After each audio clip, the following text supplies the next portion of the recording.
Today we're going to talk about dyspareunia, painful intercourse. This is a major situation for women, sometimes even inserting tampons, getting a pelvic exam, horse riding, sitting too long. All of these activities can be uncomfortable. Now, what I think is usually behind this condition is oxalates, okay? Oxalates can form crystals that can look like razor blades.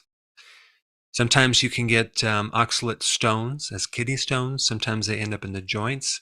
Sometimes they can create like gout-like symptoms. It's called pseudogout, where oxalate crystals can go into the big toe, but they can also end up in other tissues too, like the vaginal area. And sometimes if you present this theory to your doctor, they might go, oh, well, there's no scientific studies that relate to that. That's just you're wasting your time.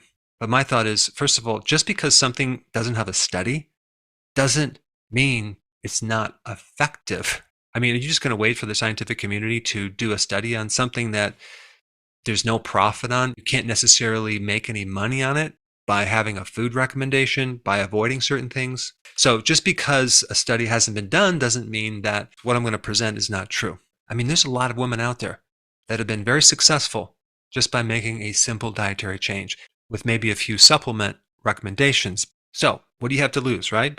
So these are the foods that I'm going to recommend that you avoid for a while to see if oxalates are involved. Spinach, beets, grains, beans, potatoes, almonds, peanuts, kiwi, wheat germ, soy, xylitol, which is a common sweetener that a lot of people use on the ketogenic diet, blackberries, chocolate, eggplant, black pepper, Swiss chard, rhubarb, figs, and the spice turmeric.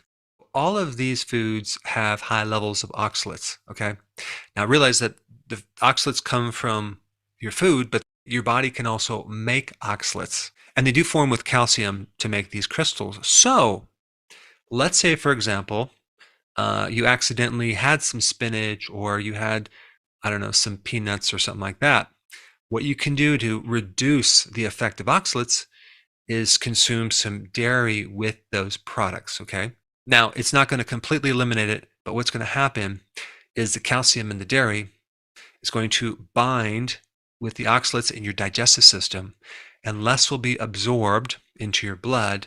So, like, let's say spinach and you have like some cheese, right? Dairy can provide the calcium to reduce the effects of these oxalates. Now, what food can you eat? Well, you can do any of the meats. You can do fish, seafood. You can do eggs. You can do fats.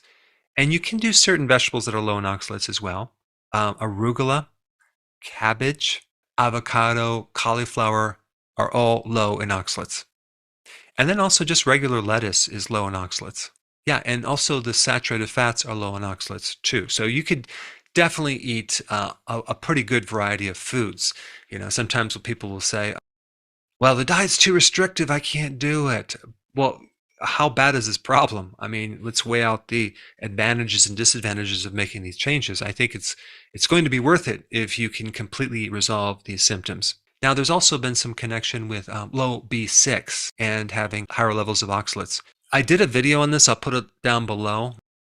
But if you are going to take vitamin B6, make sure it's in a form P5P form, okay? So I'm just going to mention that and I put some more information down below because I don't want to get sidetracked. But if you add calcium citrate before bed, like just one tablet, that can help you because, again, the calcium will bind with the oxalates, okay? So you can actually minimize that reabsorption, especially if the oxalates are being produced in the digestive system. Normally, there's a microbe in the gut that's supposed to take care of oxalates. So it could be that you just don't have that microbe for some reason. Maybe you took antibiotics at some point and it killed it off and it never came back. I don't know. But this is why a very strong, diversified microbiome in your gut is very helpful to counter this problem as well. The second thing I would recommend is a product called NAG. And this is just a product to help build up the lining of the vaginal canal to help with some of this discomfort as well.